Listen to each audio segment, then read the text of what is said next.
Hey guys, Brian Schultz here with Cape Falcon Kayak, and welcome to another video in our small boat camping series where I show you how to camp efficiently out of skin-on frame kayaks and canoes. Although, honestly, this information is going to be useful for anyone who's interested in learning how to pack lighter and faster and go camping without sacrificing too much comfort. So, first up here, if you haven't watched the first video in this series, make sure you go back and do that now, because that's where I give you a general overview of all the specific items that you're going to see in these later videos, and we pack all of that into one of my skin-on frame sea kayaks so you can see how this whole thing ultimately comes together. Also, if you learn something from these videos, all I ask is that you hit that like and subscribe button, consider building one of our skin-on frame boats, or buying your next piece of paddling gear from us. Alright, so in this video, we're going to be talking about everything to do with eating when you're out camping in a small boat. And this includes water purification, food selection, and pooping in the outdoors. Now, I did cover water purification briefly in the ditch bag video, but I realized that I left out a bunch of important details, so why don't we just go ahead and start there. Now, if you're camping somewhere that has no access to fresh water, that means you're gonna have to carry it with you. And the best way I've found to do that is in these 10-liter MSR dromedary bags. This is a super tough plastic lined bag, and it carries about 2.5 days of water, but you don't wanna plan for more than 2 days because you always wanna keep some water in reserve for an emergency. And one of the cool things about this is because it's flexible, it will conform to the bottom of your boat, which means that your center of gravity is going to be sitting as low as possible, which is going to make your boat as stable as it can be. Also, it's got lots of nice tie down points here, so you can tie it down. And it's got this 3-stage top right here, so if you just want a trickle of water and you want to conserve as much as possible, you can pop open this little spout, or if you want to get your water faster, you can open this. Or if you want to fill the bag really quickly, you can open it up like that. Now, the only thing I don't like about these particular water bags is that they give the water kind of a funny taste, and the company swears that is not a health safety issue. I'm not sure if I believe that or not, but considering all the other advantages and how well they work, I'm just going to keep using them and hope for the best.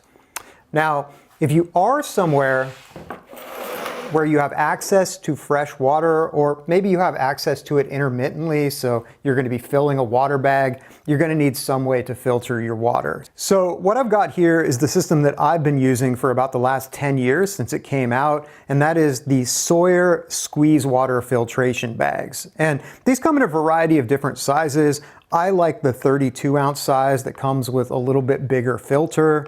And the way this works is you basically just fill up this bag with dirty water, and then you squeeze it and it forces it through this super fine membrane, and clean water comes out the other side. Now, there is a couple things you need to know if you're going to use one of these. The first one is that you want to be careful not to push any air into this filter, because for whatever weird reason, it's actually extremely hard to push air through these, although it's fairly easy to push water through once the filter is already wet. So what I usually do is after I've filled up the reservoir with dirty water here, I will leave it just a little bit loose and squeeze the bag until I see droplets of water coming out the side, and then I'll screw the filter the rest of the way on. That way I don't accidentally push an air bubble into the filter. Now, the other one is you want to be careful not to over tighten this, because what can happen is you can develop a leak with this little O-ring gasket right in here, or the gasket will stick to the lip of this thing, and then let's say you're leaning over a creek while you're doing this, it's really easy for this to fall out. And I actually lost one of these at a campsite once into the water, and I had to go find it. Luckily, it was still sitting there in the water. Otherwise, I wouldn't have been able to filter water for the rest of the trip. So make sure you pay attention to this gasket so you don't lose it and so you don't over tighten it. And Sawyer sells these separately. I would actually get another one and just keep it with you just in case. Now, last thing I want to cover is the back flushing procedure, because sooner or later these filters are going to start to get clogged and then they're not going to work very well. Fortunately, it's really easy to clean them out. All you got to do is grab this syringe, which comes with the kit, and you want to make sure that you've still got a little bit of clean water to do this with. So you can suck up some clean water into the syringe, and then you're going to remove this cap right here, and you're gonna push this onto the top of the spout that you normally drink from, and then you're just gonna push the water through backwards. And if you can do that 2 or 3 times, normally that works really well to restore flow through this. And then also, when you go to store this before you put it away, it's the same procedure. You just want to add a couple drops of bleach, which is going to help to deal with any bacteria that might be in the filter. And if you forget any of that, the cool thing is, it's all written on the back of the bag here.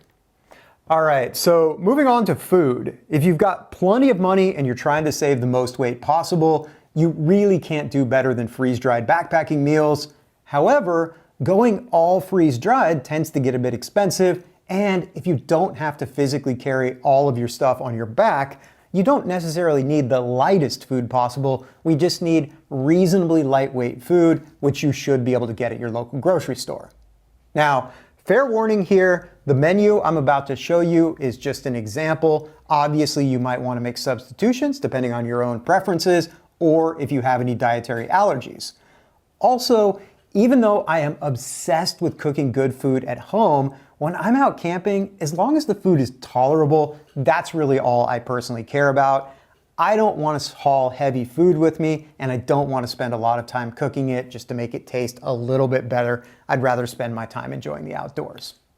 Now, before we get into this, just a quick word about weight and calories. When I'm camping out of a small boat, I want to make sure that I have at least 2,000 calories a day so I don't end up going hungry. And if you're a larger person or you have an especially fast metabolism, you might want to go up to 3,000 calories a day. Also, I like to budget for about 2 pounds of food weight per person per day. And as you're about to see here in a minute, that's enough of a weight budget that you can still carry some fresh fruit and some fresh vegetables while still keeping your overall camping kit reasonably lightweight. Now, just a quick word about organization. Like you saw in the first video in this series while we were packing the sea kayak, and also in the video where I was talking about bags, usually I'm carrying all the food that I need for a 1-week camping trip in 2 of these lightweight 13-liter dry bags. So this one's just an example, so it's not very full right now. If I'm going out for a full week, normally both of these are stuffed full. So anyways, I'm gonna open this up here. And Ziploc bags are definitely your friend. Once again, these are not full because this is just an example, but I've got a 1-gallon Ziploc that would normally be packed with oatmeal packs, a little bit of raisin, a little bit of nuts, some coffee, everything I need for breakfast. Next up, I've usually got a couple more Ziplocs that have everything I need for lunch. We'll go over all these things in just a minute. Got another Ziploc with some miscellaneous tea. That's usually for dinner. And we've got more Ziplocs that have all sorts of different meals for dinner, which we're going to talk about here in just a second. And I like the Ziplocs because I can immediately see what I'm doing and I don't have to dump out an entire bag and dig through it. I just pull out the Ziploc, I grab exactly what I want, I zip it closed. And if you're careful, you can use the same Ziplocs for 2 or 3 or 4 camping trips. Also, as you empty your Ziplocs, you can repurpose them for garbage and just take all this garbage, fold it up really tiny, and then put it inside the Ziploc, and that's a good way to store things. All right, so starting out with breakfast here, for me, breakfast on the water is always really simple. It's just a couple packs of oatmeal per person. I put some nuts in there, I put some raisins in there, and then I've got some type of instant coffee. Now, if you're the type of person that wants to bring a coffee press and fancy coffee with you, I'm not going to judge you. I'm exactly that person at home. I just choose to keep it simple when I'm out on the water because I have other priorities. And especially on a river trip, that priority is breaking camp as early as I can. That way I can get to the good campsites before other people, and I can also miss the really strong up canyon winds. Now, as far as instant coffee goes, I'm not actually a fan of Folgers. I don't know why we have this. This is just some random brand of these little packets right here. The first company to do this was actually Starbucks. And if you want to break camp faster than you ever have in your life, use the ones that are from Starbucks, because I'm not sure if they're putting something more than caffeine in there, but they definitely wake you up pretty strongly. So anyways, this is what I do for breakfast. Now, moving on to lunch, I'm usually snacking on the water. So it's going to be an energy bar, one per person, and also some trail mix, because when it comes to calories, fat is king and fat is in nuts. And then also, I usually like to bring some apples and even occasionally an orange. If I'm camping out of a pack raft or a whitewater kayak, I'm not going to be able to afford this much weight, but out of a canoe or a sea kayak, you can afford something like an apple. And then last thing I usually have with me for lunch is a pack of beef jerky. I eat a lot of this stuff when I'm out on the water, usually an entire pack per day. So if you happen to see these on sale, pick them up, because then by the time you go camping, you'll have a bunch of beef jerky and you won't have to pay full price. Now, additionally, if you want to get more carbohydrates involved, something dense like a bagel is usually going to be able to keep for a week-long camping trip. Tortillas are another good option. And how we manage all this food is each person has a 1-gallon Ziploc that we split up in the morning, and then that 1-gallon Ziploc goes into the day bag or the ditch bag, and that way you've got double protection. Also, it's worth noting that I do have extra food at the bottom of my ditch bag. If you watch the ditch bag video, you know that I'm a big fan of buying granola bars, but not the good ones, the grossest ones you can find, so you're not tempted to eat them, and then putting 6 of them at the bottom of your day bag / ditch bag. That way, if you end up in emergency separated from your boat, you've got at least a reasonable 2-day emergency food supply. All right, now moving on to dinner, like I said before, your lightest option is going to be getting those freeze-dried camp meals, although those tend to be pretty pricey, so I'm usually headed to the grocery store. And I would say the most common thing that we end up eating when we're out on the water is just mac and cheese, and then we get these tuna pouches here. And this is a reasonable meal for 2 people. And if you want to get more calories into it, you can bring a little bottle of olive oil with you. And if you put a tablespoon or so of olive oil into pretty much anything you're cooking, you're really pushing up the calorie content, and you're also going to make it a lot easier to clean your dishes when you're done. So this is one thing I usually eat. Another option would be getting one of these pre-cooked, pre-seasoned rice packs right here. If I have time, depending on the camping trip, maybe I'll just make something like this, but for quick and easy, these are great. You can also get another little pouch of some kind of fish. These pouches are a little pricey, but I feel like they're worth it. These Tasty Bite Indian meals here are also really delicious. Once again, you can make your own rice, or you can get one of these packs. This is rice that is cooked, but it's also a little bit partially dehydrated. So if you're in a hurry, all you got to do is just dump all this into a pot, put a little bit of oil in there, simmer it for about 10 minutes, and you got a great meal for 2 people. Now, beyond that, I've usually got tea or hot chocolate, you know, just for kind of a nice warm drink late at night. And then if I'm heading out on a camping trip in a sea kayak or a canoe where I'm not going to be doing any portages, so I don't have to worry about saving every last ounce of weight, that's when I can start getting some fresh veggies involved. So what I usually bring with me in that situation is 1 big carrot per day, a whole medium-sized head of cabbage, a large beet, and then I'm going to bring some salad dressing. Once again, the oil in the salad dressing is a great source of calories. Get some salt, some pepper. You probably already have that with you. Maybe some raisins or some cranberries, a little bit of nuts, maybe pine nuts if you want to be fancy. And if you're someone who likes hard cheese, just a little tip. Here's my simulated cheese. This is actually just a block of plastic. You can take cheesecloth, soak it in vinegar, wrap it around the hard cheese, and put it in a plastic bag, and that will keep for a week, even in relatively high temperatures. So between all these things, if you get your cutting board and your knife involved, or let's say you want to be really extravagant and you want to bring a grater so you can grate the carrots and the beet, you can make a beautiful little salad. It's going to give you a few extra calories, and it's going to give you a lot more fiber, just a little bit more of a civilized experience than just eating macaroni and cheese and tuna. Okay, so that's an example of how we eat when we are out small boat camping. If you have any of your own suggestions for lightweight, compact, easy to cook meals, definitely leave them in the comments below. Next up here, we're going to move on to talking about pooping, because if you're going to be eating, you're probably also going to be pooping, and we want to make sure that we're camping with best practices so we leave nature nice for everyone else to enjoy.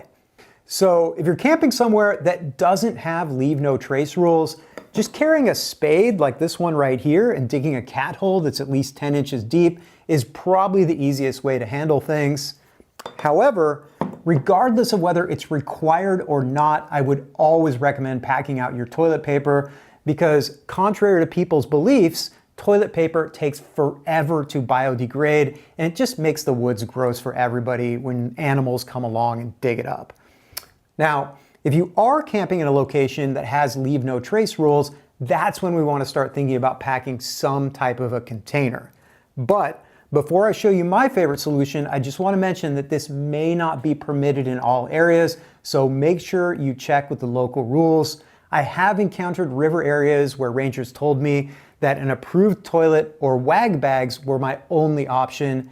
And if you don't know what a wag bag is, it's basically just a super expensive commercial Ziploc bag that's designed to poop in.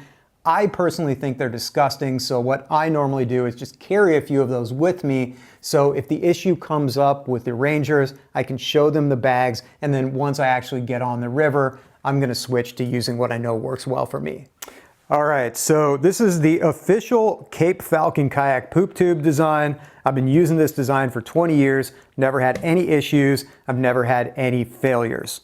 So, what this is really simple. It's just a 12-inch length of 4-inch diameter ABS pipe. It's got a permanent cap glued onto one end, and then it's got this temporary compression cap that fits into the other end. And using this shouldn't require explanation, but just in case you can't visualize it, basically you're gonna stand this thing up, make sure that it's nice and stable. You can make your deposit, and then you can put the cap back on, tighten it down, and I want to recommend this exact cap because this is the only one I've ever used, so I know that this isn't going to fail on you as long as you tighten it down nice and tight. I don't want to end up with any emails of somebody telling me that they created a poop cannon that exploded when the sun came out. So anyways, the way you're going to build this, really simple. I would try to find a hardware store that can just sell you a short length of it. If they can cut it, that's even better. But if all you can find is a 2 or a 4 foot length, that's fine too. Just bring it home and then you can use a simple hand saw to try to cut nice and square. Once again, I really like the 12-inch length. Personally, I have never overfilled one of these on a week-long camping trip. Your mileage might vary. Just keep in mind, the longer you make this, the harder it's going to be to squat over and the more unstable it's going to be when it's standing up. So once you cut one end of it, on the end that you cut, you're going to want to use some sandpaper just to clean off any of the little fuzzy ABS bits. And then you're going to get the smallest can you can find of ABS cement. And the thing to know about this stuff is that it's really toxic and it dries really fast. So you want to wear gloves and you want to work outside, and you're going to paint a ton of it on the inside of the cap really quick, and then you're going to paint a ton of it on the outside of the pipe really quick, and then immediately you're going to force them together, twisting as you go. And you got about 15 seconds to get that all done before this stuff starts to dry. So hopefully you get a really good glue joint here. And just to show you a little closer how the cap on the other end works, you can see it's got a couple plastic plates and then it's got this wing nut with a bolt. And as you tighten this wing nut, it's going to pull these plates together, which is going to cause this rubber gasket to expand, which is what locks it in place. And I would recommend actually putting a little drop of lubricant on the threads here, because if this starts to get stiff for some reason, you might overestimate how much you've actually tightened it. And the last thing you want is for this to accidentally blow off on you. And speaking of blowouts, like I said earlier, I have never had that happen, but I'm also not going to tempt fate. So if I'm traveling in a kayak, I've got this bungeed on the back deck behind me, with the plug end facing away from me. And if I'm in a canoe, it's also behind me, usually up at more of an angle with the plug end facing away from me. I would say the bigger risk with one of these is just that you put off cleaning it out at the end of the trip and then it gets kind of gross. And I've actually thrown these away before because I waited too long and I was afraid to open it. So when you get back from your trip, just bite the bullet, scrape it out, wash it out, let it dry, maybe sanitize it a little bit, and then you should be able to use the same one for literally the rest of your life. All right, guys, so I think that's pretty much it for our video here talking about small boat camp cooking, camp eating, and camp pooping. If you have your own suggestions, please leave them in the comments down below, because I think it would be really great if the comment section on these videos could also serve as a resource for people who are just getting into this type of camping. Also, as usual, if you like this video, make sure you hit that like and subscribe button. And don't forget to check out our website, capefalconkayaks.com, where I have skin-on-frame building video courses, plan sets, and various free skin-on-frame resources. You can also find us on Instagram at Cape Falcon Builds, where we post photos and videos of whatever we're working on in the shop or whatever we're testing out on the water. And you can find that same content on the Cape Falcon Kayak Facebook page as well. So that's it for now. Take care. Be safe on the water. I will see you next time.